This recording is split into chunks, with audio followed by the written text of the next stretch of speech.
com sua vasta experiência em diagnóstico de neoplasias gástricas precoce.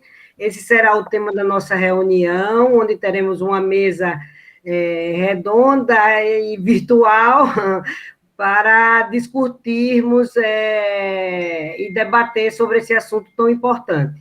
Já avançamos muito, né, no diagnóstico das lesões precoces, com o avanço da tecnologia, com a melhora e a experiência dos endoscopistas, com melhor formação, e com isso conseguimos hoje uma estatística bem melhor no diagnóstico das neoplasias gástricas precoces.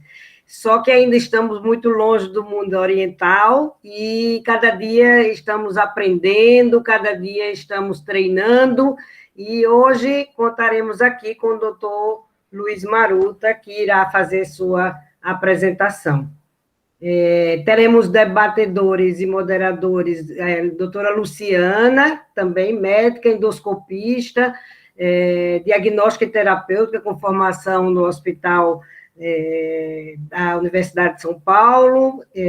Temos também o doutor Rogério, que é coloproctologista e endoscopista, ambos do capítulo da SOBED, e são fazem parte da diretoria desse biênio. Então, muito obrigada. É uma honra, doutor Luiz Maruta, contar com a sua presença e dos nossos colegas. Muito obrigada a todos que estão aqui nos prestigiando. Podemos começar.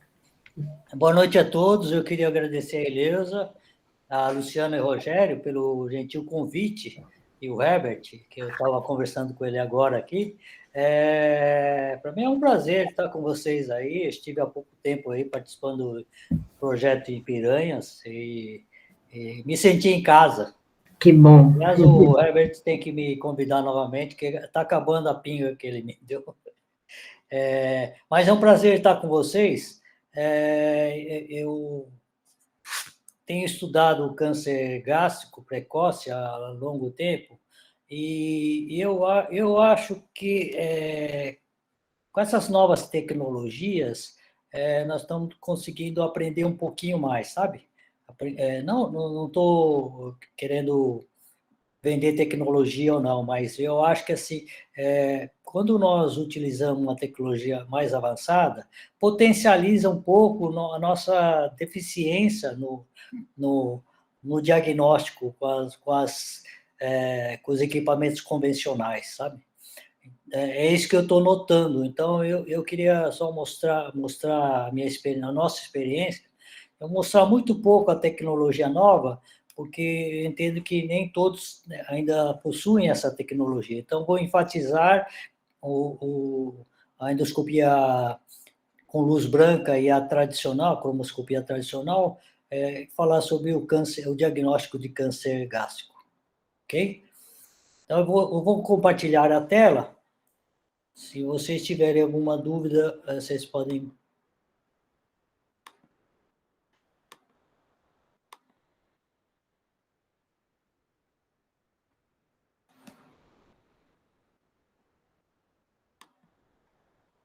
Vocês estão vendo a minha tela? Sim. Sim.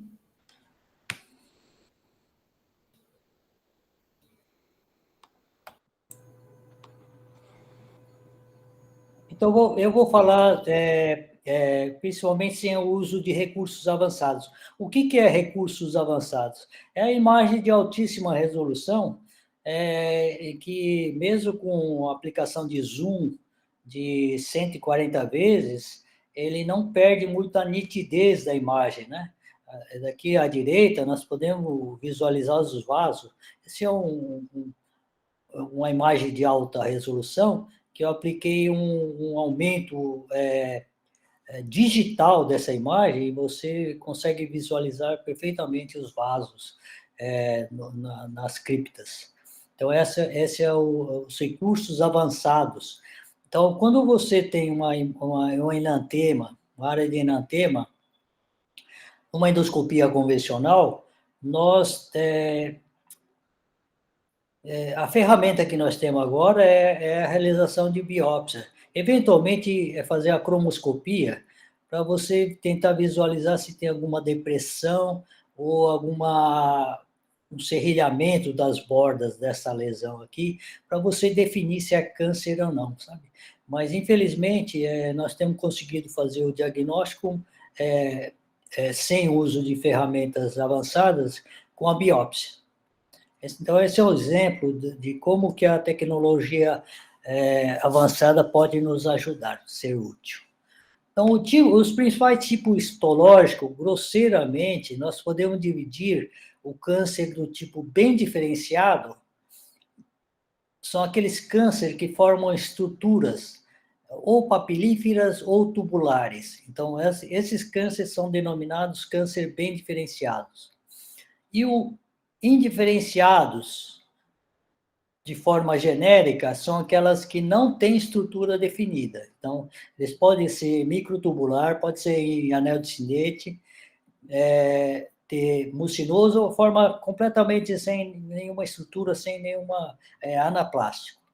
Então, basicamente, nós vamos dividir em bem diferenciado e mal diferenciado.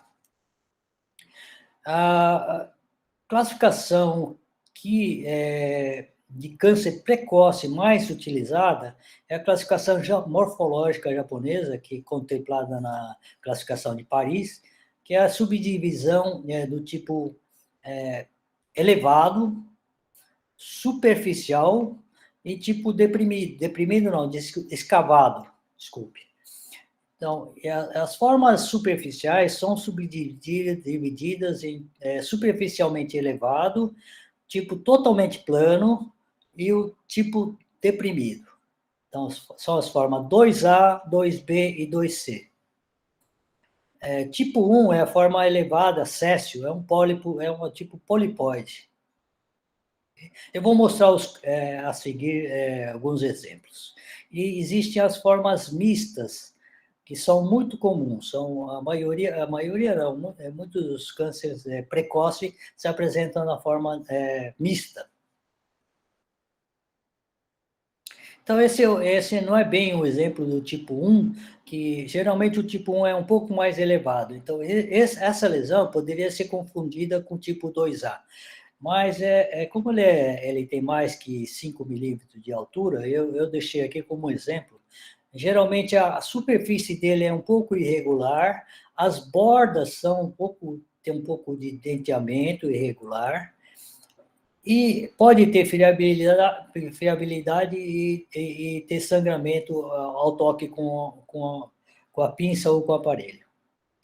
Geralmente, a coloração pode ser de coloração enantematosa ou pode ter essa coloração um pouco esbranquiçada.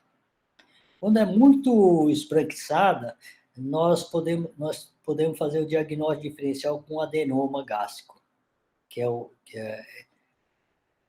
é um diagnóstico diferencial do câncer, adenocarcinoma, bem diferenciado, elevado.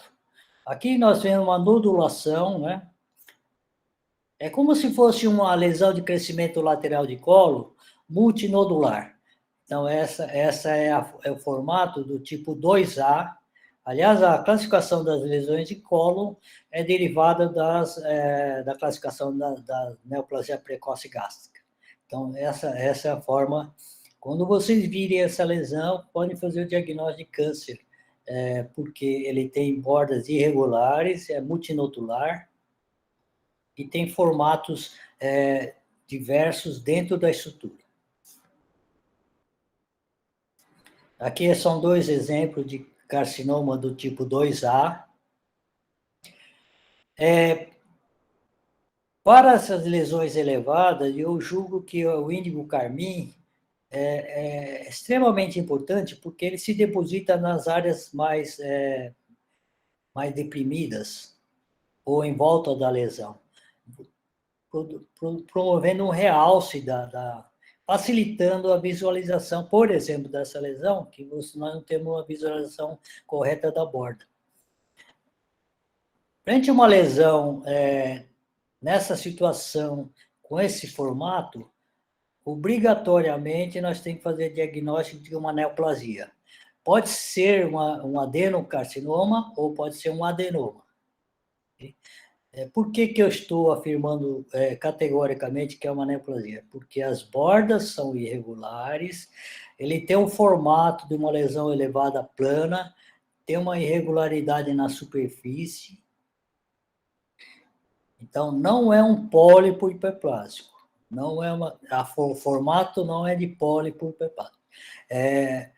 Então, eu não trouxe aqui o tipo 1 nítido, porque é muito raro nós termos o tipo 1 puro, sabe? Tipo 1 precoce. Porque eu julgo que essa lesão, quando ele invade a submucosa, ele pode se elevar rapidamente. Então, eu tenho vários casos de Borma 1, mas tipo 1 é difícil de nós diagnosticarmos nessa fase. Esse é um tipo 2A. Outra forma de eu classificar como 2A é quando a extensão da lesão é maior do que a elevação. Então, quer dizer, o tamanho, a extensão lateral é maior do que a altura da lesão. Quem faz colonoscopia, quando vocês diagnosticar uma lesão plana elevada, é o tipo 2A da lesão gástrica. Muitas vezes no tipo 2A do colo, de espraiamento lateral, a extensão lateral é bem mais ampla do que a altura. E ela é classificada morfologicamente como 2A, mesmo nas LSTs de colo. Então, no estômago é a mesma coisa. É o tipo 2A. Vocês veem que com a cromoscopia fica muito mais fácil de visualizar a área elevada. Depois essa é outra lesão, esse é um adenoma gástrico. Não é câncer diferenciado, não. Isso é um adenoma gástrico. Eu lembro muito bem dessa lesão. Você vê que tem uma discreta irregularidade aqui, com uma lesão esbranquiçada. E a cromoscopia delimitou nitidamente a lesão.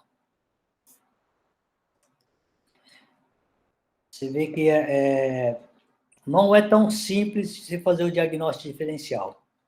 E mesmo para o patologista, muitas vezes, eu tive um caso recentemente que eu fiz o diagnóstico de uma lesão elevada e a biópsia veio adenoma gástrico. Aí nós fizemos a dissecção endoscópica e o resultado final foi adenocarcinoma, bem diferenciado.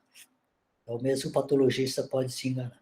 Esse é aquele caso lá que eu mostrei inicialmente, uma lesão multinodular, e com o índigo carmim tem um realce nítido das lesões elevadas.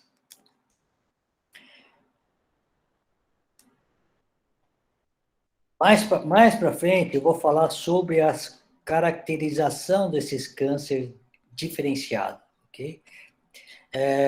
Só lembrar que todo câncer elevado, de forma elevada, é do tipo bem diferenciado. Não existe lesão indiferenciada, câncer indiferenciado da forma elevada, quer seja polipoide ou elevada plana. É diferente quando o câncer é avançado. Quando o câncer é avançado, ele invade áreas que têm diferenciação. Então, ele tem tipos mistos de câncer. Okay? Isso, essa definição que lesão elevada sempre é bem diferenciada, é válido para as lesões precoces. O tipo 2B é a lesão caracterizada apenas por alteração de coloração. Não tem depressão nem elevação. Eu trouxe esse exemplo, não é tão simples de diagnosticar.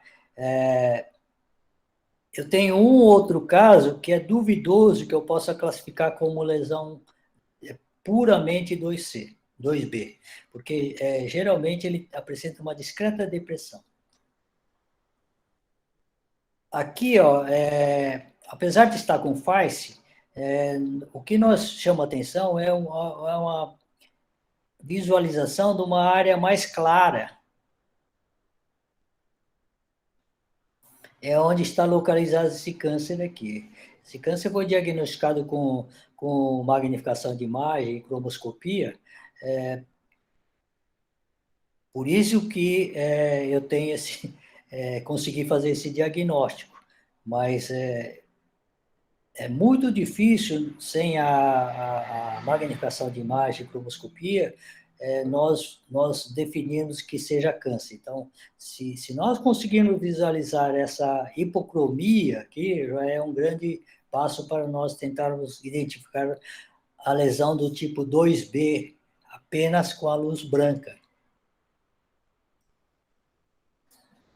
Aqui, ó, presta atenção nessa figura da esquerda. Isso é um câncer gástrico tipo 2B, porque, apesar de ter algumas áreas de depressão aqui, o câncer estava localizado numa área sem depressão. A única coisa que chamou atenção é o sangramento fácil com a infusão de água. É uma gastrite atrófica, paciente com gastrite atrófica difusa,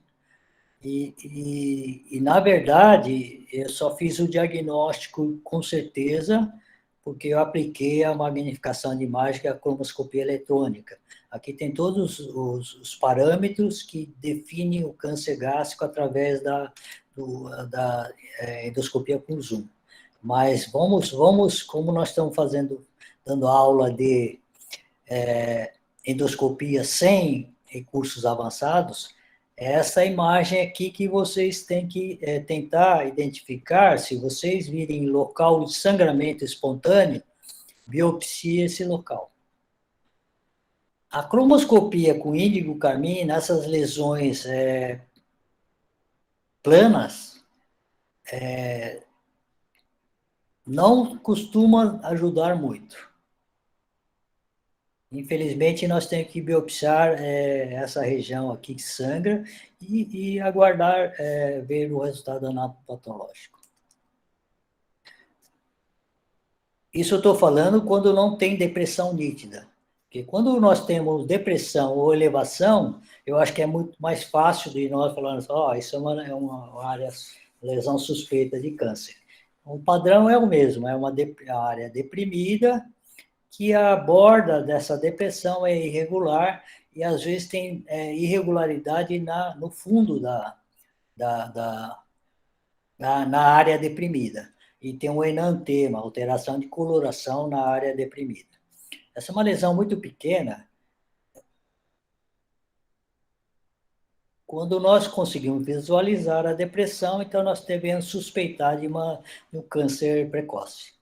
Logicamente, nós temos que fazer biópsia de preferência na área deprimida. Se eles fizerem biópsia nessa área elevada, pode ser que não venha câncer, porque trata-se de uma hiperplasia reacional ao redor do câncer. O câncer está aqui nessa região aqui, que é melhor visualizado com a cromoscopia com índigo carmim. Essa lesão tinha 1 centímetro, no máximo 1,2 centímetros, de modo que é de difícil visualização.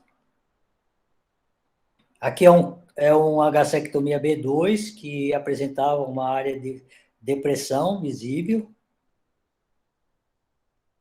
É um câncer 2C. Então, quando nós conseguimos visualizar a área de depressão, então é mais fácil nós suspeitarmos de câncer, né? E devemos fazer biópsia e falar lesão deprimida de coto gástrico, interrogar neoplasia precoce tipo 2C. Aqui é uma área de enantema. Aqui nós podemos ver uma área de delimitação aqui, separando a área com hiperenantema e a área com mucosa normal. Quando nós fazer uma cromoscopia com índigo carmim, fica nítida a linha de demarcação do câncer e essa nodularidade da lesão deprimida. É um câncer extenso, né? Mas ainda precoce, ok? É mais precoce. Lembrar que o carcinoma precoce é definido como aquele câncer que está restrito à submucosa.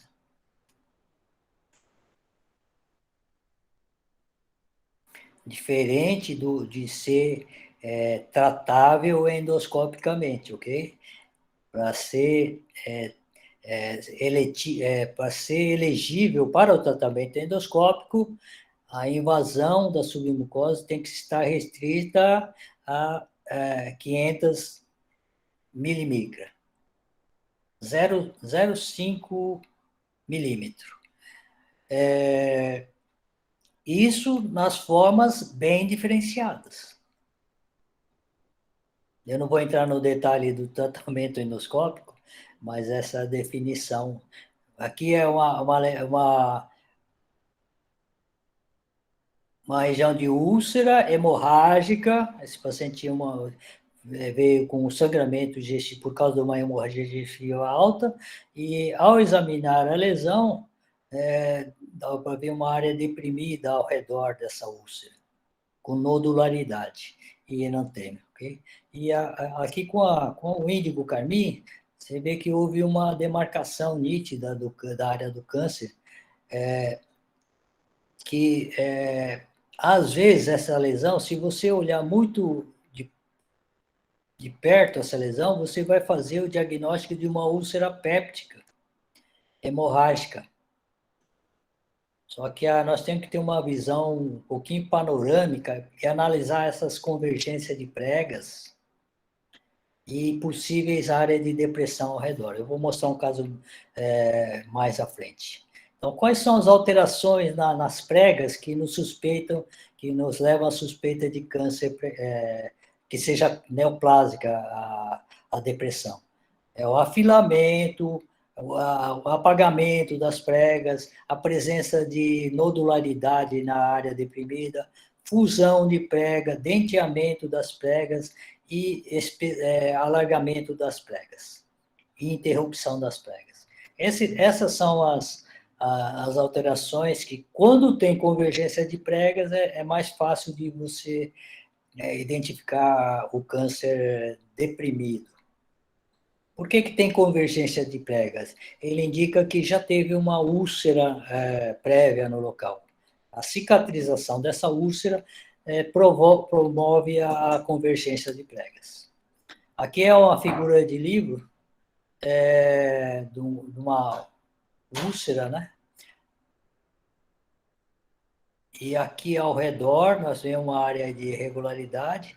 E aí, com o índigo carmim, você vê que muda completamente, vira uma figura de livro, que tem todos a interrupção de pregas, afilamento das pregas, e aqui pode ter a fusão de pregas. E você vê que aqui é a borda da úlcera, e aqui nós podemos ver a área de depressão ao redor da úlcera. É a típica lesão tipo 2C mais 3. Né? Outra forma mista, né? Aqui tem a úlcera e aqui tem a área de depressão ao redor dessa úlcera. Lembrar que essa úlcera, no caso do câncer precoce, é uma ulceração péptica.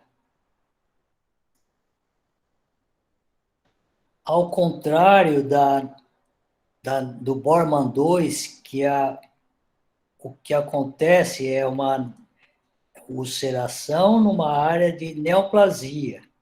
Por causa da isquemia, do crescimento do tumor, ele provoca uma ulceração, então uma lesão ulcerada. No caso do câncer precoce gástrico, esta ulceração é por ulceração péptica.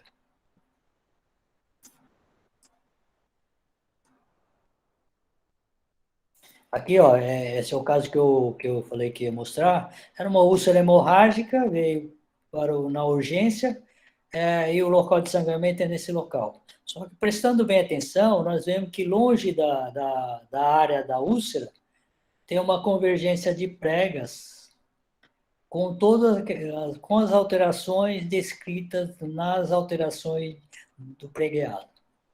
Entendeu? Então, o câncer, essa lesão se estende distalmente por uns 2, 3 centímetros distal da úlcera. Na região proximal, nós não conseguimos visualizar a margem proximal dessa neoplasia, uma neoplasia. É uma neoplasia precoce que apresentou uma ulceração péptica nesse ponto aqui e pegou um vaso. Outro exemplo, né, é uma ulceração com a área de depressão ao redor da úlcera. O câncer vem até essa região aqui. Então, de aspecto endoscópico, o câncer, em geral, né, isso é em geral, câncer bem diferenciado, ele apresenta nas áreas que tem maior grau de atrofia. Okay? Antro, incisura e cárdia, tem a forma bem delimitada, a localização é bem delimitada, caracterizado mais por enantema. Quando é deprimida, a depressão é menos pronunciada do que a forma indiferenciada. Na área deprimida, não tem tanta nodularidade no câncer bem diferenciado. E a forma preferencial é a forma elevada, ou mesmo plana. Quando é deprimida, em menor número, a depressão é menos marcante. Para o câncer indiferenciado, lembrar que não existem formas elevadas no tipo indiferenciado. Eles são planos ou deprimidos. Costumam ter muitas nodularidade na área deprimida, são ilhotas de regeneração.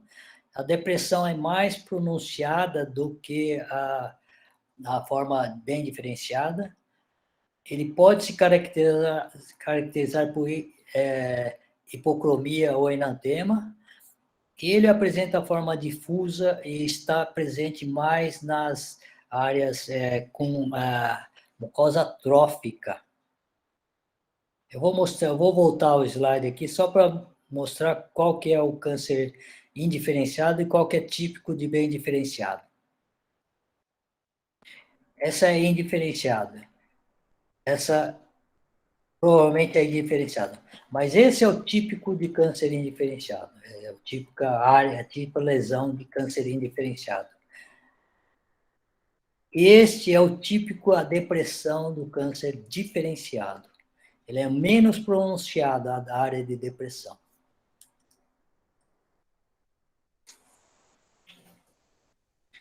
Vamos falar sobre o câncer avançado. É lembrar que o câncer avançado é aquele câncer que invade a muscular própria. Aqui está representado todos esses cânceres invadem a muscular própria. Então, o tipo 1 é o câncer avançado do tipo elevado. É muito frequente, eu vou mostrar diversos casos a seguir. Seu câncer. E quando ele fica muito grande, ele começa a apresentar ulcerações por isquemia. Pode ter sangramento, né? Então, a ulceração numa lesão polipoide não quer dizer que ele se transformou num Bormann 2, ok? Ele é um Bormann 1, na forma elevada. Esse é um Bormann 1 que ulcerou, que apresentou uma ulceração, é Bormann 1. Eu vou mostrar o Bormann 2 para vocês verem qual que é a diferença. Esse é o Bormann 1. Poderia ser, se fosse um pouquinho menor, ser classificado como lesão tipo 1.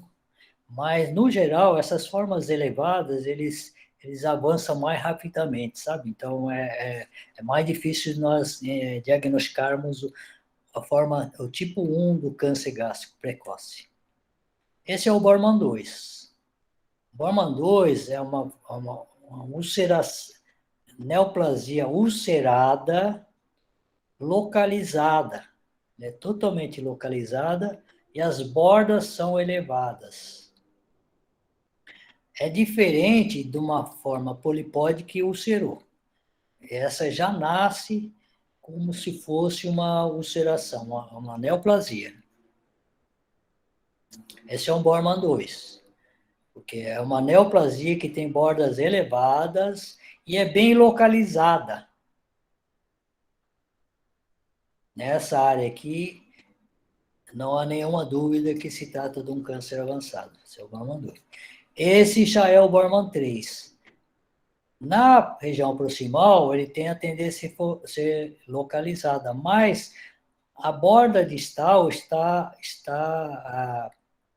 infiltrada, de modo que ele já não é mais da forma localizada, é o Bormann 3. Quando o câncer ele é circunferencial, ele é classificado como Bormann 3. E o Bormann 4 não é derivado nem do Bormann 2, nem do Bormann 3. Ele é uma evolução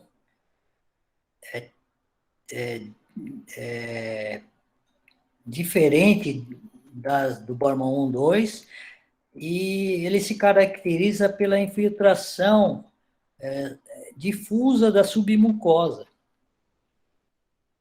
E musculatura, lógico, né? Mas ele se espraia lateralmente, ele não produz ulcerações. Em fase bem avançada, quando está bem tomada, então aí sim começa a surgir ulcerações por isquemia na superfície da área do câncer. Então, essa é a imagem típica de um Bormann, um espessamento e enrijecimento das pregas. Essa ainda não está em fase tão avançada, porque normalmente, quando nós diagnosticamos o Bormann 4, ele toma todo o estômago. Esse é um caso mais recente. É um espessamento difuso e que no meio das áreas pode ter áreas com ulcerações rasas. Okay? Quando nós diagnosticamos Bormann 4, o que nós temos que fazer é fazer biópsias múltiplas, eu tiro mais que 10 fragmentos, porque a celularidade das neoplasias é baixa, sabe? E é muito característico. As células neoplásicas são substituídas por fibrose, de modo que nós temos que fazer biópsias múltiplas para tentar obter células neoplásicas. Então, como que nós vamos aumentar o nosso índice diagnóstico? Através da adoção de certos procedimentos padrões, ok? Então, inicialmente, eu acho que o preparo do paciente é importante. Eu costumo usar uma solução que nós preparamos no HU, que é a solução de papaina, para nós podermos quebrar o muco que normalmente se apresenta na mucosa gástrica. Então, quando você tem um estômago desse tipo, dessa forma aqui, dificilmente nós vamos fazer um diagnóstico de câncer precoce, a não ser que seja muito exuberante a lesão. Então, quando nós aplicamos um mucolítico ou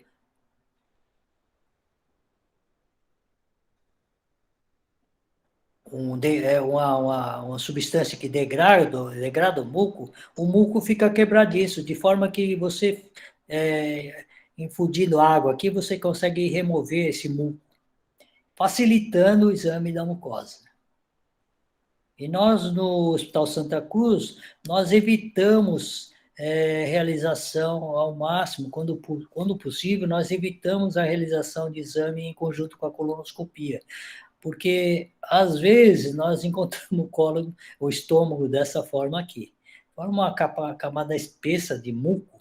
Você vê que aqui eu estou tentando aspirar o muco e ele fica aderido na mucosa, é difícil de visualização.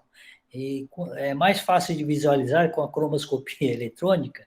Você vê que fica uma capa de muco aqui. Mesmo você removendo bastante, fica essa capa de muco aqui que atrapalha um pouco pouco não, atrapalha muitas vezes, atrapalha bem a visualização. Quando nós temos que fazer exame conjunto, endoscopia digestiva alta e colonoscopia, encontramos esse padrão, se o indivíduo tiver uma gastrite atrófica, nós remarcamos, nós pedimos para retornar e refazer o exame com melhor condições de preparo. Okay? Então, a condição básica inicial é efetuar um preparo adequado. O segundo ponto que eu acho que nós podemos implantar é a padronização do exame. A padronização, como a escola japonesa preconiza, daqui tem no Atlas da SOBED, o último Atlas, né? Nós fizemos uma compilação dessa publicação aqui.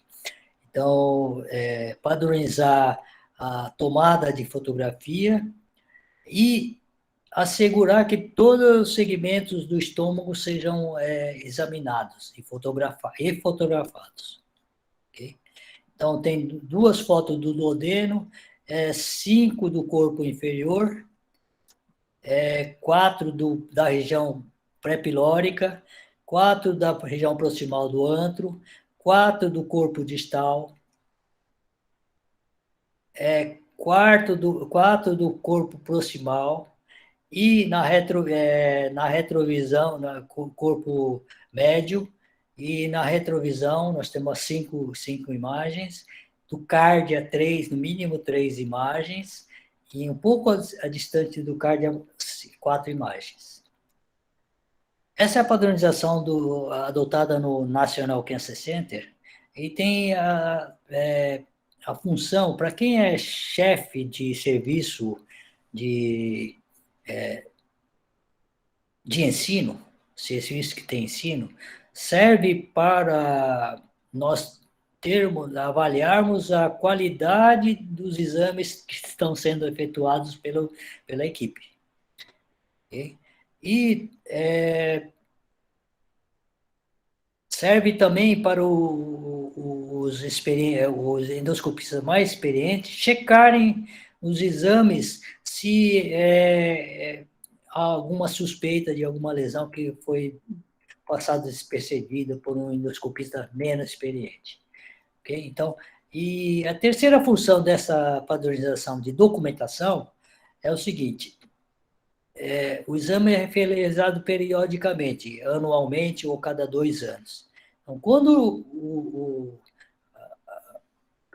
nós diagnosticamos um câncer precoce ou avançado, nós temos a documentação do ano anterior e respectivos exames anteriores a esse, e que nós podemos estudar como que era esta lesão em 1 ano, 2 anos antes, aumentando muito o aprendizado do diagnóstico do câncer precoce.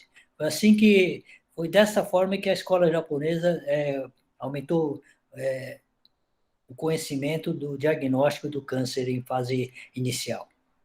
Okay? Então, eu acho que é importante para nós termos uma documentação adequada e para nós tentarmos melhorar no nosso índice diagnóstico.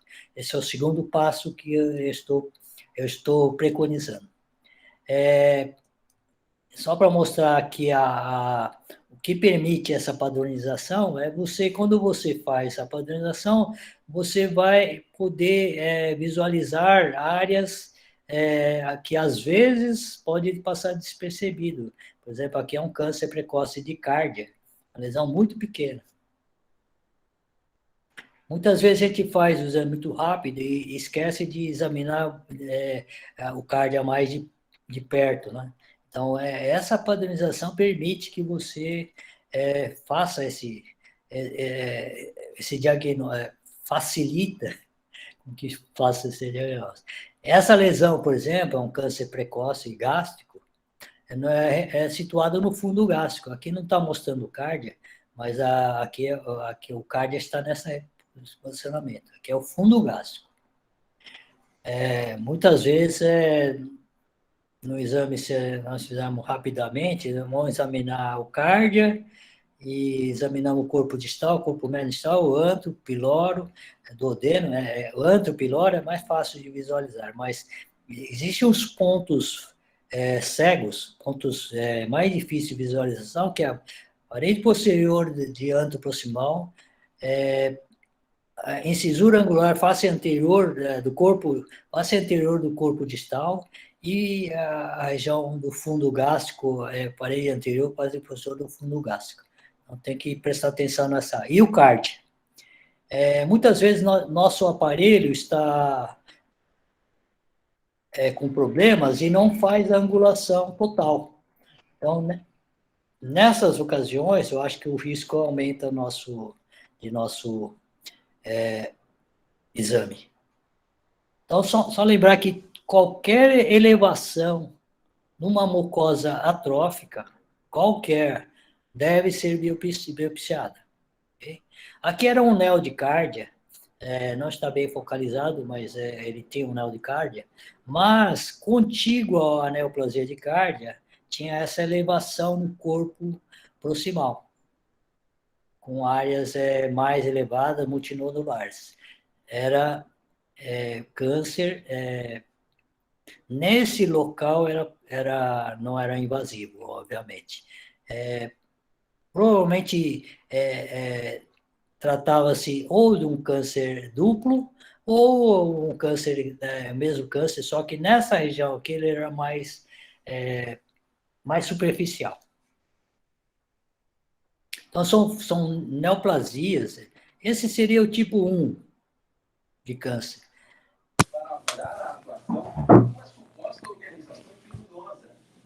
Aqui, ó, nós devemos suspeitar no cárdia, quando tem qualquer elevação ou espessamento, nós devemos biopsiar, ok? Então, o importante é nós examinarmos todos os segmentos do colo. O terceiro, a padronização que eu queria propor e mostrar para você é o estudo do grau de atrofia da mucosa gástrica. Eu utilizo a classificação de Kimura-Takemoto, que é derivado do estudo das linhas F, proposto pela escola japonesa. Linha F é onde situa a área não atrófica, a delimitação entre a área não atrófica e a área atrófica.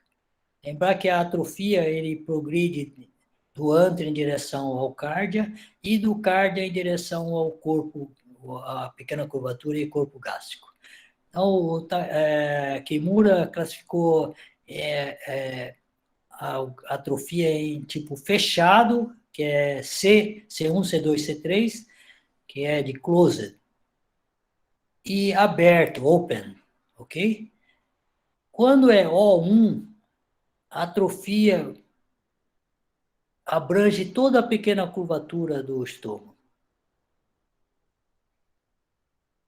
Aí começam as formas abertas de atrofia gástrica. Eu vou mostrar a linha de atrofia para vocês entenderem essa classificação. Essa linha de delimitação de atrofia deste caso aqui, ele está distalmente à incisura angulares. Então, é a forma C1. Esta linha de atrofia, são casos diferentes, tá? Está proximalmente à incisura angulares. Seria o C2. C1, no caso. Aqui eu classificarei como C2. C3 é aquela que a atrofia se estende até a região média do corpo gástrico. Essa linha de atrofia. Às vezes não é tão fácil de ver, mas com um bom treino. Esse é o tipo O1. Você vê que o grau de atrofia... Aqui está atrófico. Essa linha de atrofia. Ele se estende pela pequena curvatura, desde o cárdia até o antro. Esse é o tipo O1 de atrofia de Kimura Takemoto. Esse é o tipo O3 de Kimura Takemoto, e que atrofia ele abrange toda a mucosa gástrica.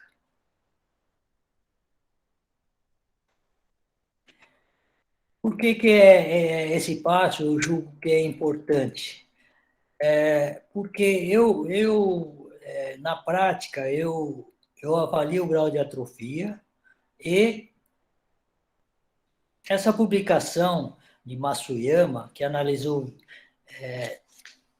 28 mil indivíduos, sendo que desses 28 mil indivíduos, tinha o percentual de 272 câncer precoce e 135 casos de câncer avançado. E ele estratificou a incidência de câncer conforme o grau de atrofia. Então, do tipo O3, que é a atrofia completa da mucosa, ele encontrou a porcentagem de 5,33% de câncer, de incidência de câncer nas formas de atrofia aberta total. 3,70% nas formas tipo O2 e 1,32% nas formas tipo O1, que pega somente a pequena curvatura. Pequena curvatura e todo o antro. Okay? De forma que, nas formas sem atrofia ou com atrofia restrita, até um pouco acima da incisura angulares, a incidência de neoplasia precoce ou avançada era muito baixa. Então, esse parâmetro, eu julgo que eu uso para o meu exame, quando eu identifico as formas abertas de atrofia, o exame tem que ser muito mais rigoroso e qualquer alteração, que eu vou citar mais à frente, deve ser biopsiado ou levar como suspeita de câncer. Entendeu? Que a chance de você ter uma biópsia positiva é bem maior. Ao contrário, quando não tem atrofia, então nós devemos ser parcimoniosos, podemos ser parcimoniosos com, por exemplo, algumas erosões, algumas elevações, algumas alterações que nós possamos perder um pouco o medo de que seja câncer. E lembrar que indivíduo que não teve contato com H. pylori, a chance de desenvolvimento de câncer gástrico é muito raro. Então, na escola japonesa, por esse autor aqui, por exemplo, o desenvolvimento de câncer gástrico no estômago sem infecção prévia pelo H. pylori era de 0,66%. Okay? Exceto câncer de cárdia, que não tem relação com a infecção pelo H. pylori.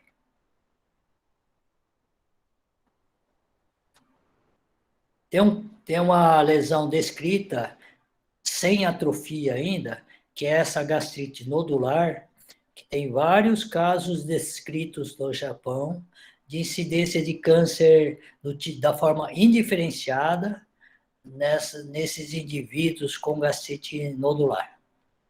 Então, quando nós encontramos essa lesão, significa que é infecção por H. pylori e mesmo em jovens, nós devemos procurar áreas de hipocromia, principalmente hipocromia na transição da área de mucosa antral para a mucosa de corpo. Nessa região, mais ou menos, é mais frequente quando houver câncer, é nessa região que ele está mais frequente. Mas examinar todo o estômago de forma padronizada e procurar por lesões hipocrômicas, ok? Então, vou mostrar alguns exemplos de câncer examinados com luz brancas. Luz branca. Esse é o caso de gastrite atrófica difusa, né? Não tem fotografia do estômago total, mas tem irregularidade em cisuras angulares. Infelizmente, com a luz branca e cromoscopia eletrônica, nós não podemos falar, oh, é câncer, não é. Nós temos que partir para a biópsia. Aonde nós iríamos biopsiar? Talvez na área mais deprimida, ou não sei, mas infelizmente a biópsia seria aleatória. Se nós lavarmos a lesão e houver algum sangramento, é nesse local que vocês devem biopsiar. Aqui é uma erosão em corpo gástrico de ensinamento, assim, toda erosão em corpo gástrico, toda erosão, se for, principalmente se for única, isolada, é obrigatório nós biopsiarmos. Essa é uma erosão pequena. Foi feita a biópsia, mas eu vou mostrar a magnificação de imagem desse caso aqui mais à frente. Aqui é uma área de enantema, uma discreta cicatriz aqui nas cisuras angulares.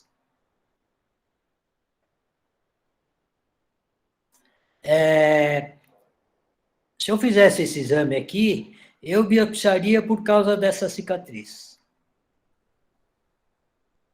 Mas eu não afirmaria para vocês que haveria suspeita de câncer ou não. É assim que eu acho que o exame de endoscopia dos casos muito precoces, é muito difícil nós firmarmos o diagnóstico de câncer. Aqui é uma área com a gastrite atrófica, tem uma área esbranquiçada aqui, a incisura está irregular, área esbranquiçada, tem uma área... Pode ser que alguém suspeite de uma área deprimida nessa região aqui. De qualquer forma, é uma área suspeita, okay? Teriam que estudar. Depois eu vou mostrar a fotografia. Eu biopsiaria essa região aqui, essa região. E se eu lavasse e encontrasse alguma área de sangramento, eu biopsiaria esse local. Aqui é uma gastrite atrófica difusa. Aqui tem câncer aqui. Eu vou mostrar. Nem eu sei direito onde que estava o câncer, mas eu presumo que é nessa região aqui. Tem umas áreas de elevações aqui, ó. Aqui é uma área que eu biopsiaria, aqui é uma área que eu biopsiaria. Aqui é uma discreta elevação na região pré-pilórica, aqui do pilório. Vocês conseguem visualizar aqui a área discretamente elevada? Eu estou mostrando esses casos sem cromoscopia, sem índico carmim, para mostrar como seria o exame com luz branca propriamente dita. Então, aqui, obrigatoriamente, você teria que biopsiar essa área aqui, essa área, e pode ser que viesse metaplasia intestinal aqui, ok? Nessa área aqui, eu acho que é mais suspeita de câncer. Aqui é uma área de enantema. Se você visualizar bem com rigor, você vai ver que a área de enantema vem para essa região aqui. Essa fotografia foi feita de forma padronizada. Por que eu sei disso? Porque aqui tem esses artefatos, que são líquidos que estão pairando no ar aqui. Então, quando nós tiramos fotografia sequencial, nós não ligamos, nós esperamos baixar essa poeira aqui, não. A gente vai tirando fotografia. E nessa fotografia foi vista essa área com enantema. Aqui, ó, se vocês prestarem atenção, você vai ver que tem uma área aqui com muco. Após a remoção desse muco, você vê que tem uma área deprimida aqui. E aqui persiste uma outra área elevada aqui, que como é uma gastrite atrófica difusa, esta área tem que ser biopsiada também. Aqui tem uma área hipocrômica, se prestarem bem atenção, é uma área tem uma hipocromia e uma discreta elevação. Elevação suave. Um parâmetro que eu utilizo com uma certa frequência é analisar as linhas do estômago. Se tiver alguma irregularidade, essa linha não está tão suave, né? É como no cólon. Quando você tem linhas não suaves, tem espículas, você tem que prestar atenção se não tem nenhuma área cicatriz ou uma elevação no estômago. Então, vamos ver esses casos com cromoscopia eletrônica e magnificação de imagem. Mas deu para ter uma ideia de como é o diagnóstico com luz branca. Então, só relembrando. Em estômago atrófico, totalmente atrófico, ou com grande grau de atrofia, toda a área enantematosa deve ser suspeitada. Toda a área que tiver sangramento com a lavagem de estômago deve ser biopsiada. Toda elevação, mesmo que suave, deve ser biopsiada. E toda irregularidade deve ser valorizada. Agora vamos ver aqui com magnificação de imagem. Aqui é essa área deprimida, né? Você vê que tem, com a magnificação de imagem, nós podemos firmar o diagnóstico de câncer gástrico. Tá vendo esse vaso aqui? A presença desses vasos tortuosos, a ausência de microestrutura nessa região aqui, e presença de linha delimitatória, ele firma o diagnóstico de câncer gástrico. Aqui, ó, é a área de enantema, e quando você demora com o exame, ele produz esse muco. Então, com luz branca, qualquer enantema localizada, você deve biopsiar, ok? E você pode acrescentar esse outro parâmetro, é local onde há grande produção de muco. Enantema com grande produção de muco é a área suspeita de câncer. Então, vamos ver essa imagem com magnificação de imagem. Então, aqui tem a alteração microestrutural, microvascular nessa área. Aqui você vê que é o muco que foi removida. E tem um discreto sangramento no local. Com a remoção, ele teve um discreto sangramento. Esse é um câncer gástrico precoce. Aqui é a área de atrofia localizada, e com a magnificação de imagem, nós podemos visualizar e diagnosticar câncer nessa área aqui.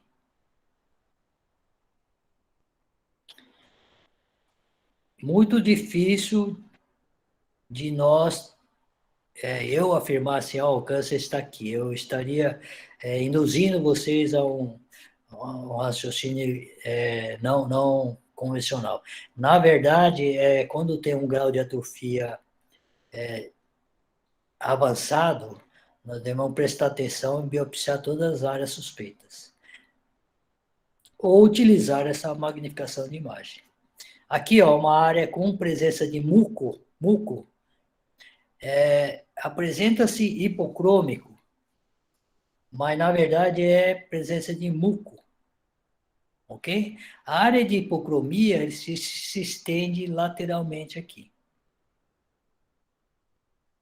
Numa gastrite atrófica, a área de hipocromia é suspeita de câncer. Com a aplicação da cromoscopia eletrônica, nós podemos confirmar que o câncer está aqui. Daqui, teoricamente, eu faria uma biópsia só, única, para não prejudicar a eventual tratamento endoscópico. Agora, sem magnificação, eu biopsiaria, tendendo a minha biopsia 2 ou 3 nessa área aqui, 2, 3 fragmentos nessa área aqui.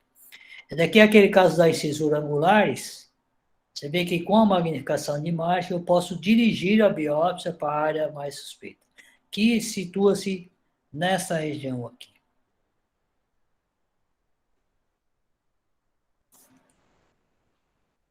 Aqui é aquela erosão isolada de corpo gástrico, com a magnificação de imagem, não tem nenhuma dúvida que se trata de um câncer, ainda da forma indiferenciada. Aqui na incisura angulares, aqui a área diminuta de câncer. Provavelmente está fora da área da cicatriz. O câncer está nessa região aqui. Poderia errar o diagnóstico. Da mesma forma, esse caso, eu erraria o diagnóstico. Por quê? Eu afirmei previamente que eu biopsiaria essa área esbranquiçada. Na verdade, essa área esbranquiçada é um fenômeno denominado white opaque substance, que eu não vou entrar em detalhe agora, é depósito de lipídio, mas a área de câncer está nessa região aqui. Na transição dessa área para o... de forma que, provavelmente, esse caso eu não faria o diagnóstico se eu não tivesse a magnificação de imagem. De qualquer forma, é assim que se comporta o câncer gástrico, porque nessas gastrites atróficas difusas, nós devemos fazer o exame anualmente. E com certeza, depois de um ano, essa lesão vai estar visível e provavelmente ainda vai ser precoce. Essa é a metodologia de diagnóstico da escola japonesa. O câncer precoce, ele fica visível, desde quando ele é visível. Há descrições pela escola japonesa que, quando ele se torna visível, ele ainda evolui por cerca de 3 anos para virar câncer avançado. Existe um tempo não sabido que ele ainda é invisível à endoscopia. Eu vou só citar aqui, a passando, esse é um outro sinal recentemente descrito pela escola japonesa, por autores japoneses, chama white globe, glóbulo branco aparente. A aparência de glóbulo branco no fundo de qualquer lesão é a área suspeita de câncer. Não sei se é visível por luz branca, e aí com o tempo nós vamos ter que diagnosticar. Okay? Então, para o diagnóstico câncer gástrico precoce, eu acho que continua importante o exame minucioso da mucosa e realizado de forma padronizada. Okay? E eu acredito que no futuro nós vamos ficar um pouco dependente dessa imagem avançada, principalmente para quem faz tratamento endoscópico do câncer, porque eu já avaliei que para a delimitação do câncer é imprescindível a magnificação de imagem. E também para aumentar o grau de conhecimento do câncer gástrico. Vocês viram que eu estou utilizando essa ferramenta para aprendizado também. Então, era isso que eu tinha que falar. Se tiver alguma dúvida, eu estou à disposição. Boa noite a todos. Doutor Luiz Maruta, Luciana falando. Muito obrigada pela aula, realmente, assim, com bastante informação. Eu imagino o quanto tenha sido difícil para o senhor reformular essa aula, trazendo um pouco mais da luz branca e menos magnificação, que eu imagino que a sua realidade hoje de trabalho envolve muito o uso desse tipo de tecnologia, né? Mas, considerando que nós, por exemplo, aqui no estado de Alagoas, o uso da magnificação ainda é uma realidade muito restrita, né? Então, e claro, A endoscopia é o padrão ouro, né, para o diagnóstico precoce do câncer gástrico, e é importante a gente enfatizar todas as áreas que ela nos permite esse tipo de diagnóstico. Então, realmente era muito importante a gente enfatizar o papel da luz branca, o papel da qualidade do exame, né, e outros parâmetros de sistematização, por exemplo, né, que a gente pode discutir, que o nosso intuito é justamente trazer para essa discussão, fortalecendo o nosso papel aí na detecção dessas lesões, né.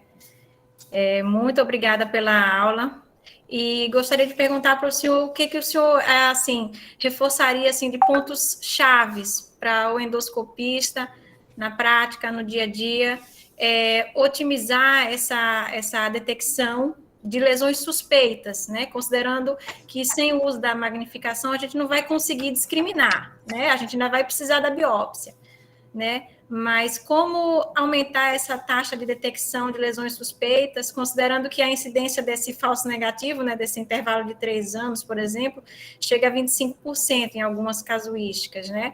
Como melhorar essa estatística? Tá bem, obrigado pela pergunta e pelas palavras, Luciana.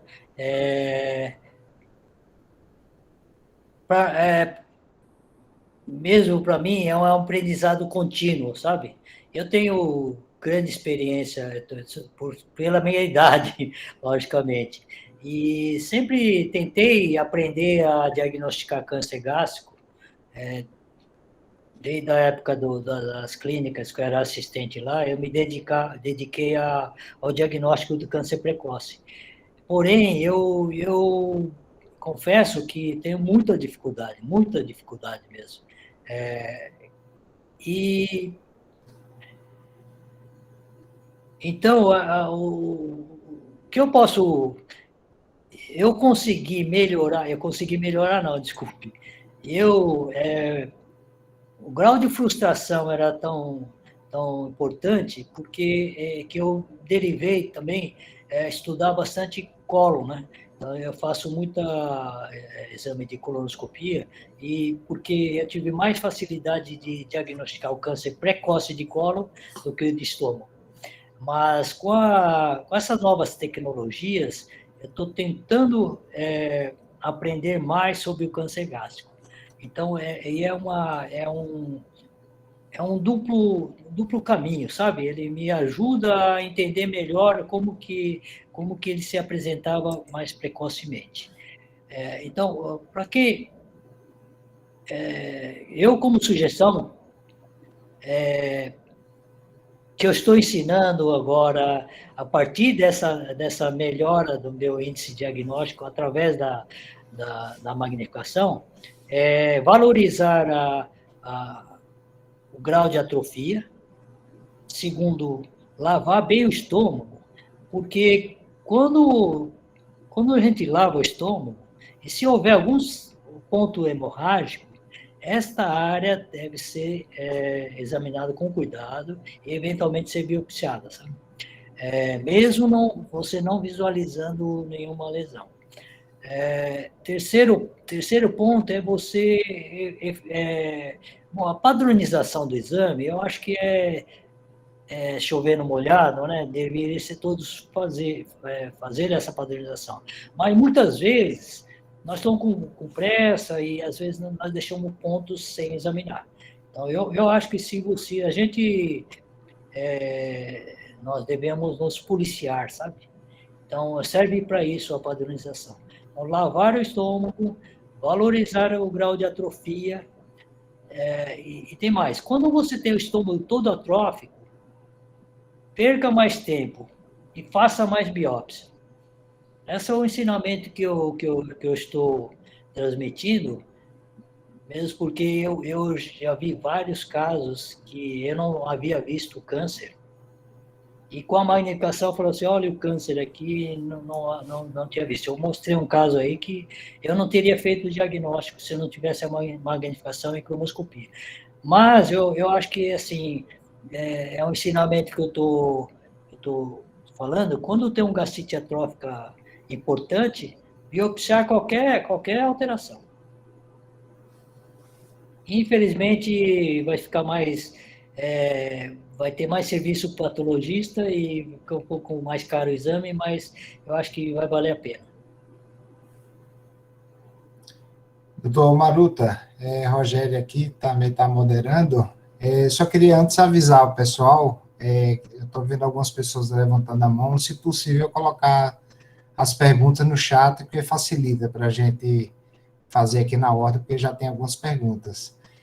Aproveitando aí a fala da Luciana, doutor Maruta, eu queria perguntar, na verdade, sugerir algumas perguntas em relação, o senhor falou lá que nos hospitais que trabalha, costuma não fazer a colonoscopia e endoscopia no mesmo momento. Foi a pergunta até do Daniel Pacheco. Nunca faz nessas situações? E como é que é feito esse preparo no hospital?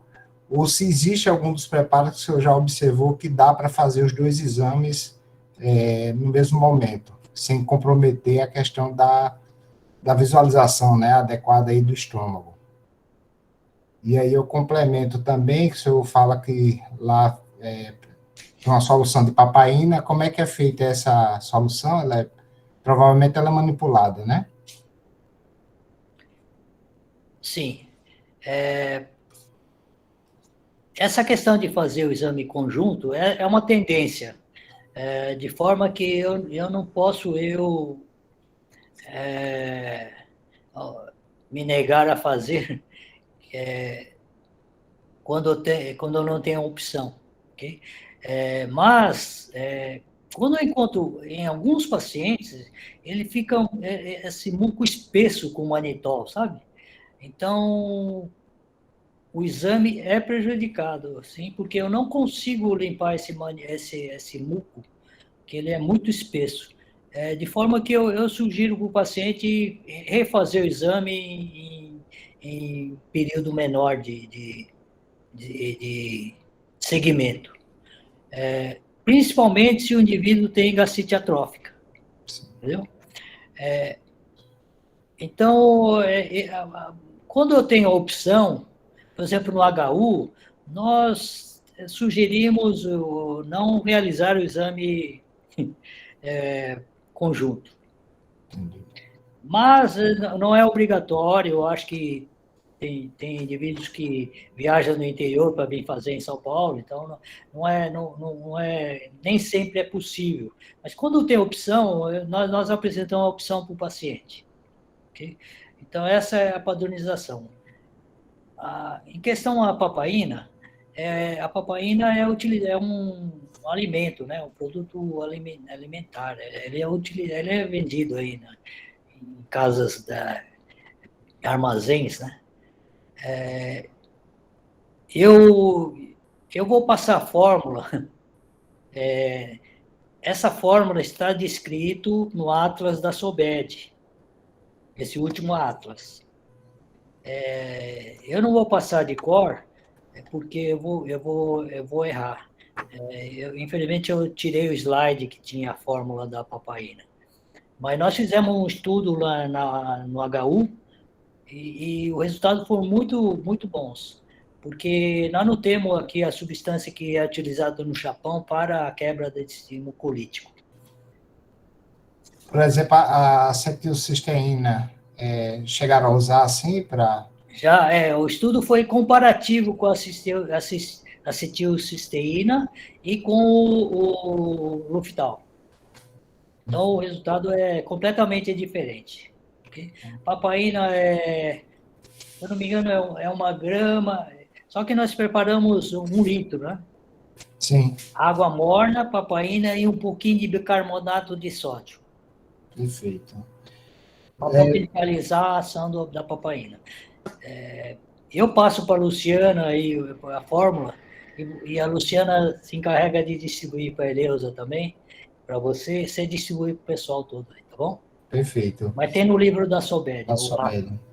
Doutor Maruta, até aproveitando assim, para a colonoscopia, até meio que já padronizou, por exemplo, a gente ter uma acurácia maior em relação aos adenomas, a gente tem um tempo de retirada como um dos parâmetros aí de qualidade na colonoscopia.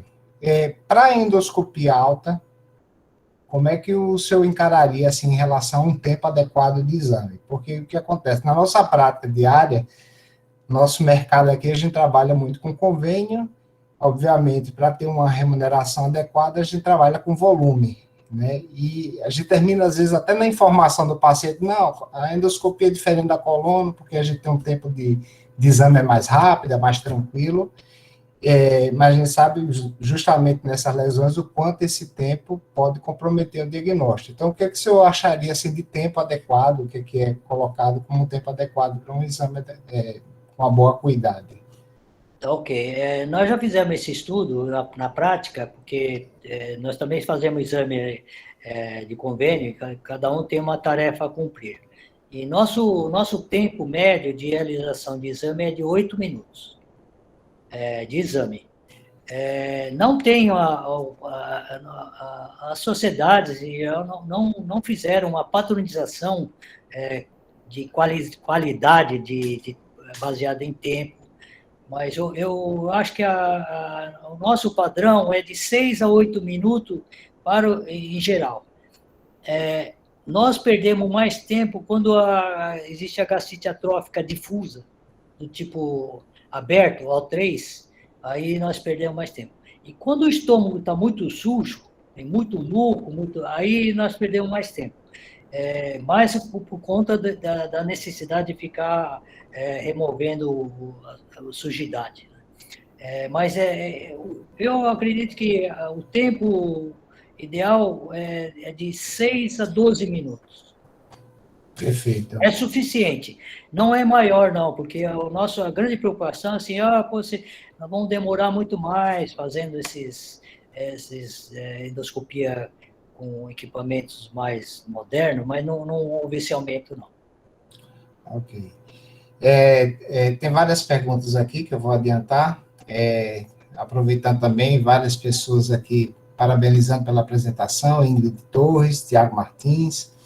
Tem uma pergunta do Bruno Vieira, ele perguntando com relação ao patologista, se para esses casos especificamente vocês têm uma equipe uma equipe dedicada para esse tipo de diagnóstico, né? A gente sabe que tem no mercado, de maneira geral, a gente às vezes consegue fazer um exame adequado, né? Tem uma suspeita e às vezes o resultado da patologia deixa a gente numa situação bem delicada, né, em relação à conduta do paciente. Inclusive, a Luciana tem até um caso, exatamente uma situação dessa, até para ilustrar uma situação dessa.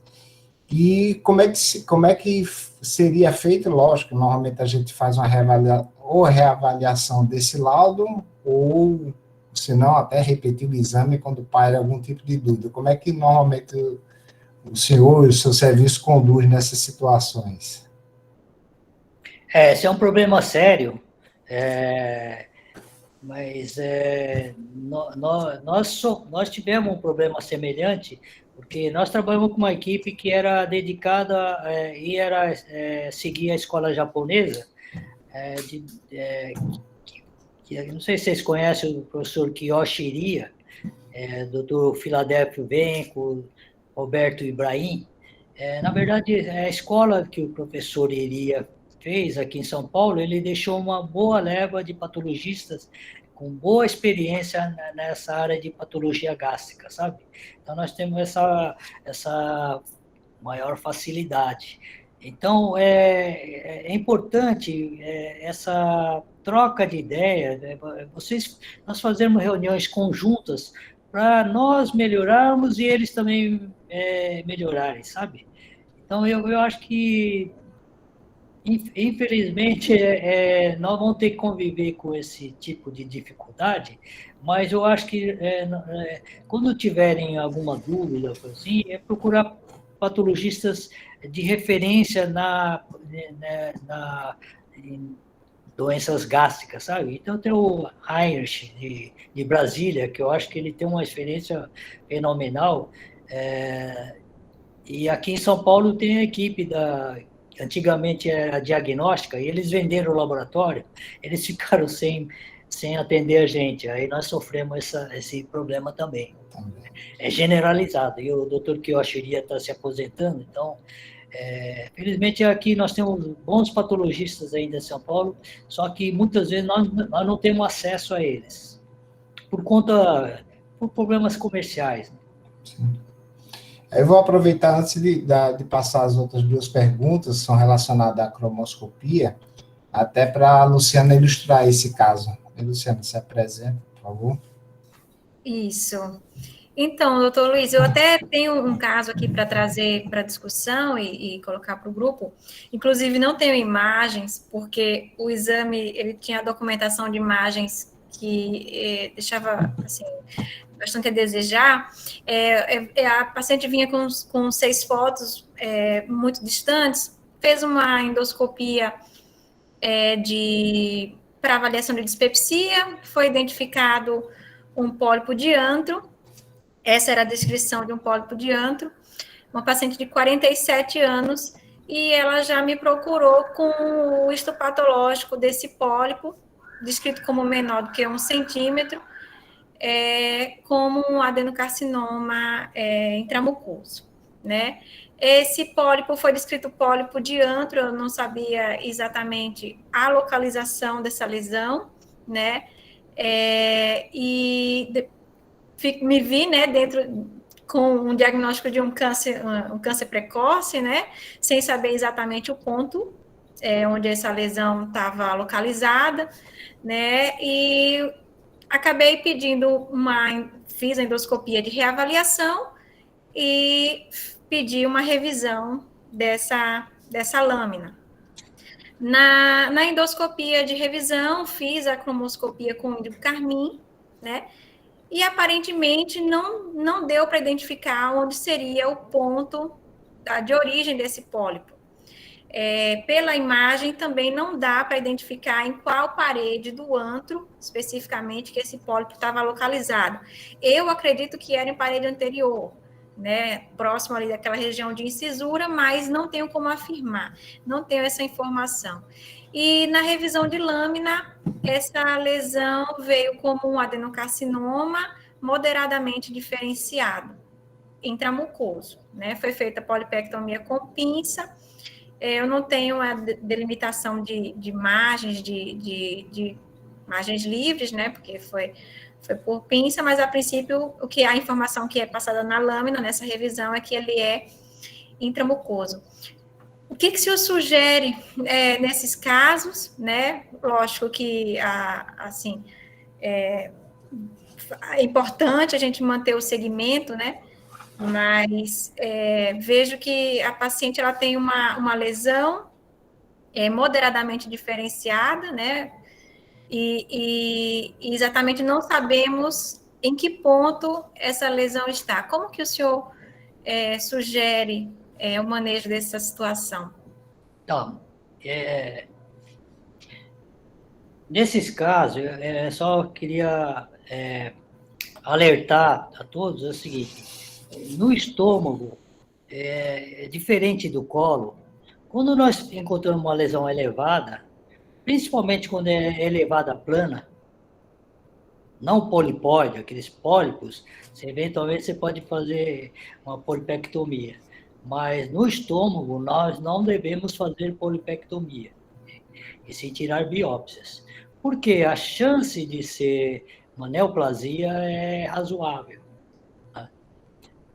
Então, esse é o primeiro ponto. Não devemos tirar como no colo, que a gente vai e resseca todo e depois se for adenoma, está tratado. No estômago, se for adenoma, não está tratado necessariamente. Esse é o ponto. Então, só biopsiar. E planejar o tratamento adequado. Neste caso aí, eu pensei que havia sido feito polipectomia, aí eu ia perguntar se a ressecção havia margem de ressecção, ou se foi total ou não. Como foi feito por pinça de biópsia, então eu acredito que ele era menor que 1 centímetro, ou ficou lesão residual. Então, no caso, eu Você tem duas opções. Você fazer um segmento frequente, cada 3 meses, e ver se encontra alguma alteração recidiva da local, né? Ou que fica aparente. Eu já tive casos assim, viu, Luciana? Não é infrequente isso, não. Ou você emprestar um aparelho da empresa que tem a magnificação em 2 e tentar procurar com um aparelho com imagem avançada. Tá? Eu tive um caso no HU que foi o seguinte: o indivíduo veio com um exame de rotina, foi feito o exame, e na colheita da biópsia para o H. pylori veio câncer. Veio câncer. Aí nós convocamos a paciente novamente, foi refeito o exame, não encontramos a área. E aí nós seguimos 3 meses depois, e nesse primeiro exame eu fiz exame com magnificação de imagem. E aí 3 meses depois, no segundo exame, eu refiz o exame com magnificação de imagem e eu encontrei a área do câncer. Mas o erro maior foi que, para a colheita do H. pylori, o colega tinha feito a biópsia no corpo proximal. Ele tinha descrito como corpo distal, sabe? Então, eu talvez não tenha procurado com maior ênfase no corpo proximal. Então, existe, no seu caso, tem essa dificuldade adicional que você não sabe o local exato, né? Então, eu sugiro você repetir o exame cada 3 meses, 2, 3 meses, e de qualquer forma é uma lesão pequena.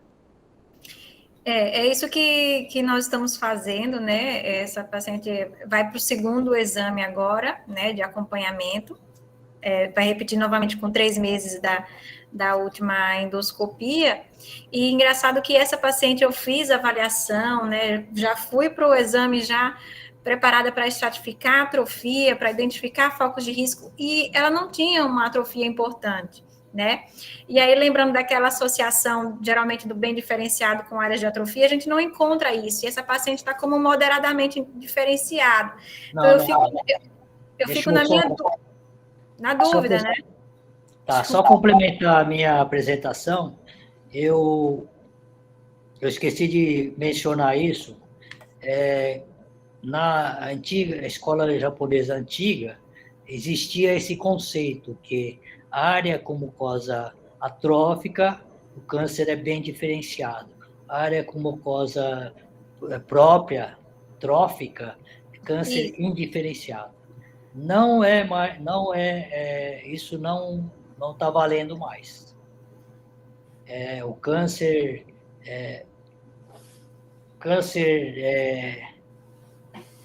diferenciado ou indiferenciado pode dar em qualquer área do estômago, desde que ele tenha tido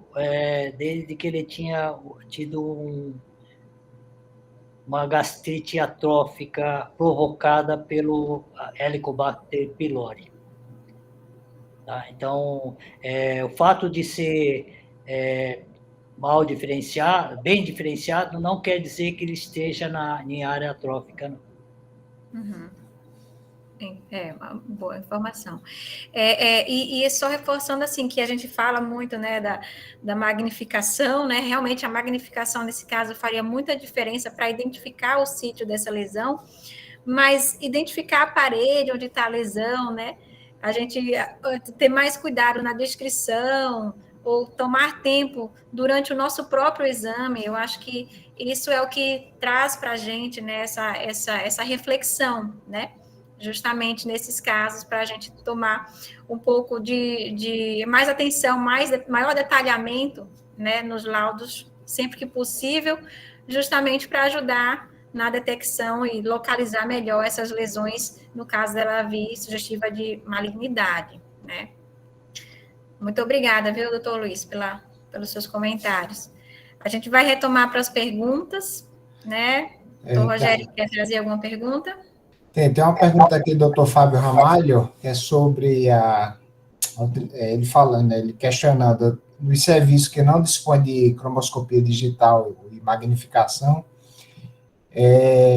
o senhor recomenda a cromoscopia com índigo carmim em todos os casos de atrofia gástrica ou apenas para determinadas extensões de acometimento?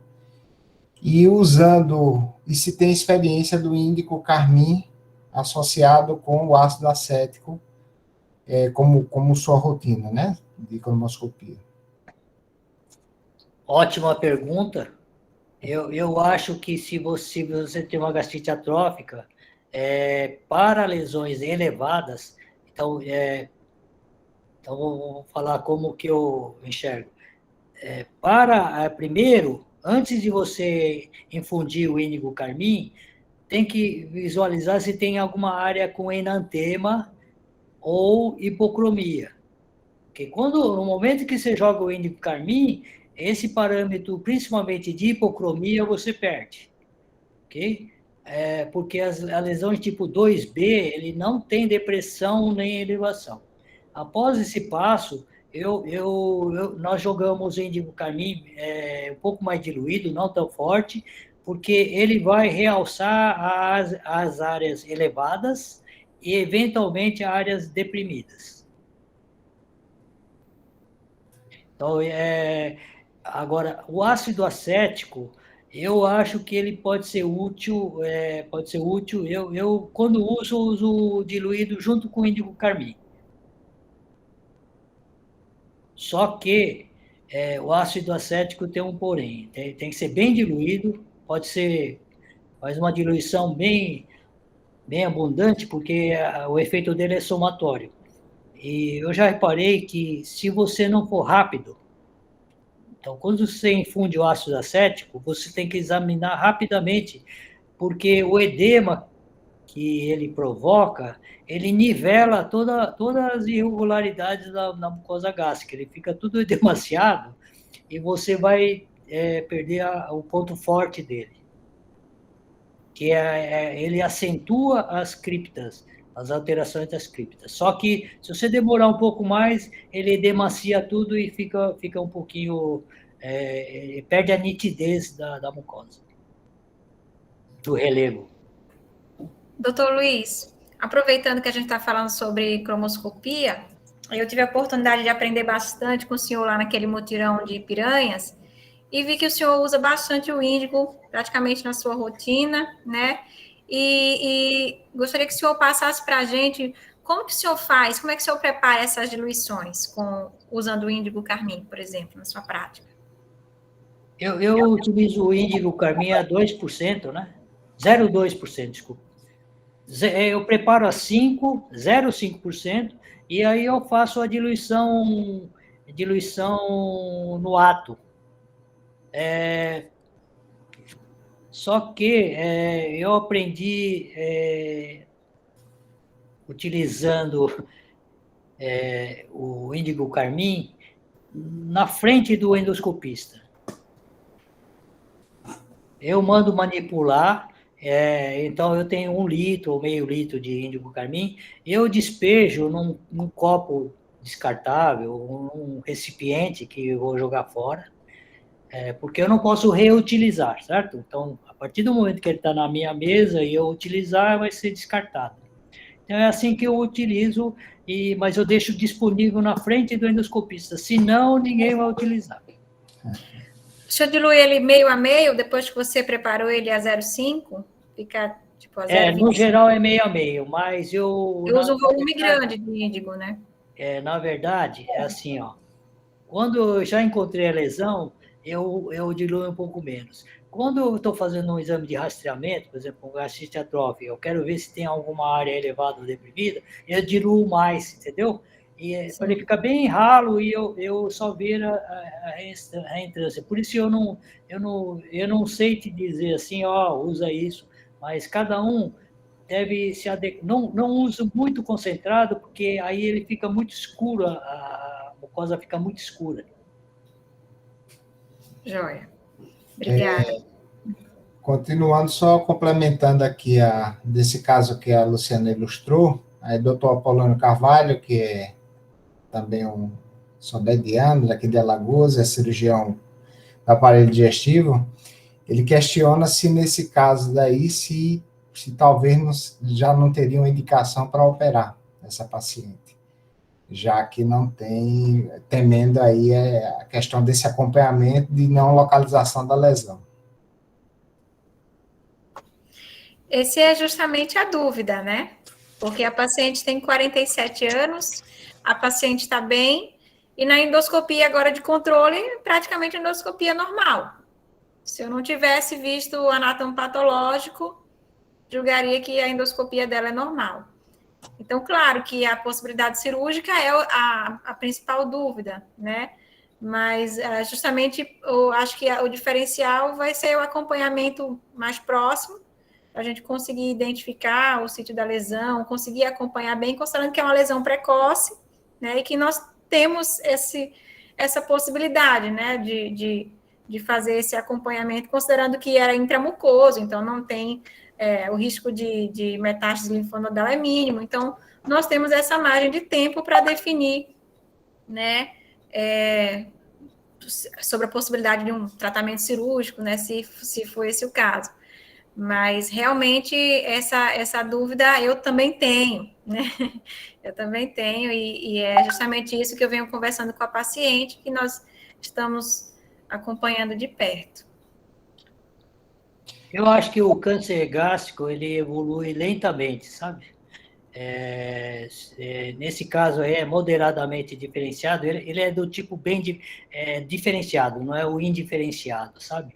Então, o padrão é quando ele fica visível, assim, é 3 anos, ele pode, lógico que nós não vamos deixar 3 anos, mas vai acompanhando cada 2, 3 meses, porque também muda completamente, no caso, se você não tem a localização exata, você teria que fazer uma gastrectomia total, né? Fazer uma gastrectomia parcial, e eu acho que no caso seria, às vezes, pior. Você não tem a certeza da localização. Você submete o paciente a um procedimento cirúrgico que talvez não vá ser curativo, né? Em teoria, né? E vai atrapalhar o exame, o segmento depois. Segmento depois, exatamente. O doutor Maruta, complementando, por enquanto não surgiu nenhuma outra pergunta, uma vez realizado o exame, que definiu endoscopicamente ali que tem uma lesão suspeita, a biópsia foi positiva, como é que na sua rotina, como é que você faz a programação de ressecção disso? Assim? Você vai fazer algum exame prévio antes, por exemplo, como a ecoendoscopia? Como é que é a sua rotina assim, de programação para fazer essa ressecção, uma vez definido que ele é passível, né? Definir que ele é passível de ressecção, e para uma possível cura endoscópica desse paciente? Bom, o primeiro passo é ver o tipo histológico. É lógico, pela endoscopia, nós já mais ou menos suspeitamos do tipo histológico, mas primeiro é verificar se ele é do tipo bem diferenciado ou da forma indiferenciada. Se for indiferenciado, nós não indicamos o tratamento endoscópico, a não ser que ele seja menor que 1 centímetro. Okay? Se for bem diferenciado,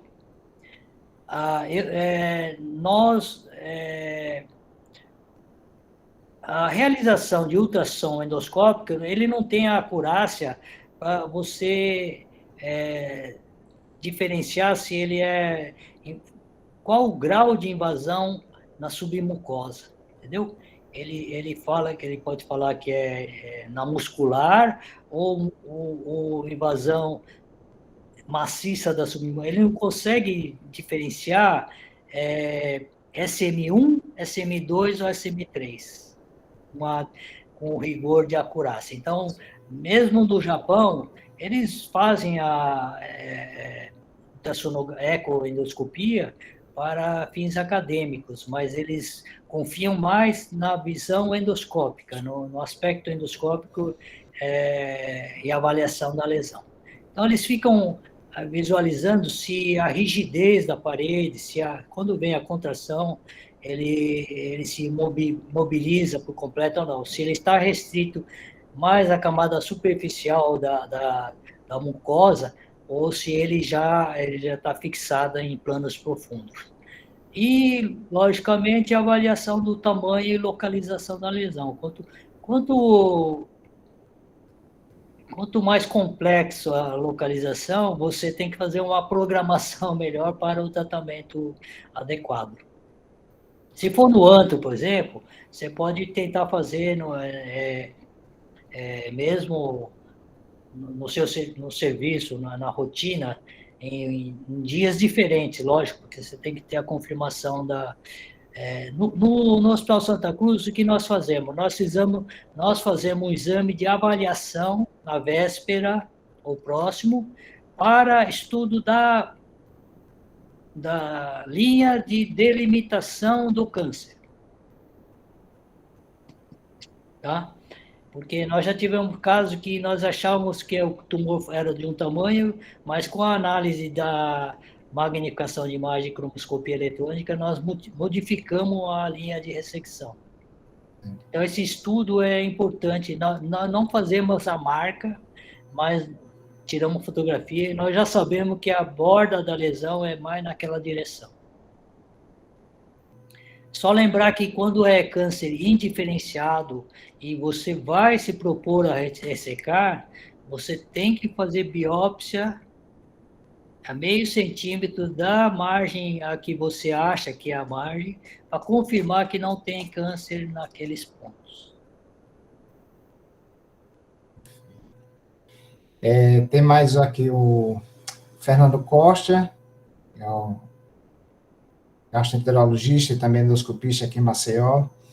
Ele até falando para a Luciana, ele relatando que teve um caso de um paciente de 33 anos, com histórico de câncer familiar importante, com biópsia randômica para pesquisa de H. pylori, e aí com diagnóstico de adenocarcinoma em anel de Sinete. Ele refez a EDA, não conseguiu visualizar a lesão, e aí foi feito um diagnóstico de mutação familiar, CDH1, e foi encaminhado para uma gastrectomia total, onde foi achada a lesão que não foi vista pela endoscopia, né? Então, isso aí, justamente, é uma outra ponta, né, de exatamente a conduta que o senhor relatou, né, que se fosse fazer para uma situação que você não tem definição de localização, exatamente encaminhar para a gastrectomia total. Pelo tipo histológico de carcinoma indiferenciado, eu acho que o melhor tratamento é esse mesmo. Porque esse é o carcinoma que, às vezes, ele evolui para a forma Born 4, né? Isso. É interessante, né? A diferença no caso dessa paciente que eu estou trazendo aqui para a discussão é justamente que ela é o primeiro caso na família, né? Não tem uma história genética tão importante, e está entre os bem diferenciados, né? Mas acho que é válido, sim, importante. Obrigada até pela sugestão, ponderar até uma avaliação genética, ajudar a aprofundar, né? Mas, nesse caso, acredito que vai agregar, sim, e vai ajudar também na decisão do tratamento, né, da conduta final. Sim. Importante. Por hora não tem outra pergunta. A gente já são 9h15, né? Nós tivemos aí entre sai de participantes, tivemos aí um total de 62, 63 participantes, muita gente aqui de Maceió, pessoas de fora também participaram, acompanharam aí a aula. Aí eu queria passar a palavra, então, para a nossa presidente, doutora Eleusa. De antemão, quero agradecer também o convite de participar. Bom colocar no meu currículo aí, que eu participei da moderação de uma aula do Dr. Maruta, né? Que realmente, assim, sempre muito acessível. Eu tive a honra de participar ano passado, né? No nosso mutirão lá de colonoscopia da SOBED. E realmente é uma experiência, assim, muito grande, que a gente é sempre muito bom aproveitar, né? Então, de tudo, agradeço. Aí, com a palavra, doutora Eleusa. Eu quero agradecer também a presença de todos, né, em especial o doutor Maruta, que nos trouxe, assim, uma complementação aí maravilhosa, né, sempre enriquecendo, porque é uma pessoa não só pela idade, mas pela prática e pelo acesso a um número maior de casos, né, sendo a nossa referência hoje.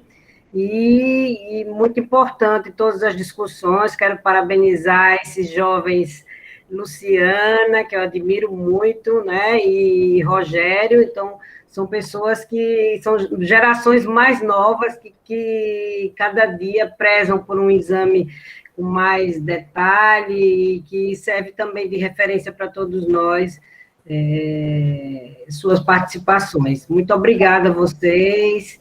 E Alagoas está sempre aberta aí, doutor Luiz Maruta, para o senhor visitar-nos, tanto nas formas de trabalho, como também de lazer. Muito obrigada pela sua participação. Quero agradecer ao doutor Alexandre Buzaide, que também nos prestigiou, nosso amigo, e entre outros de fora que também estiveram presentes. Os daqui, Venceslau, sempre nossa referência também. Então, enfim, muito obrigada a todos vocês.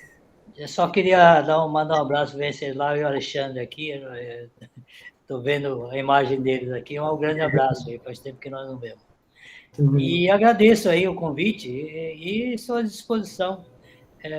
Foi um prazer aí estar com os amigos aí. Muito obrigada, viu? Obrigada, boa noite a todos. Eu agradeço a oportunidade. Um abraço. Obrigado, um abraço. Parabéns, Maruta. Tchau. Parabéns, doutor Maruta. Obrigado, um abraço, Alexandre.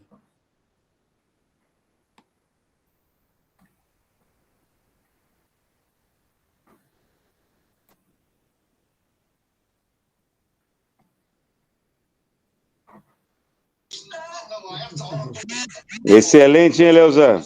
Obrigada. Muito bom evento. Já vou postar a tua foto aí conduzindo o evento. Foi excelente. Obrigada, Buzaide. Você sempre nos honra Um com a sua beijo, participação. um beijo. Vamos nos ver, se Deus quiser, virtualmente no final do ano, presencialmente. Com certeza. Meu, apareça. Um beijão. Fica com Deus. Tchau, tchau, tchau, tchau.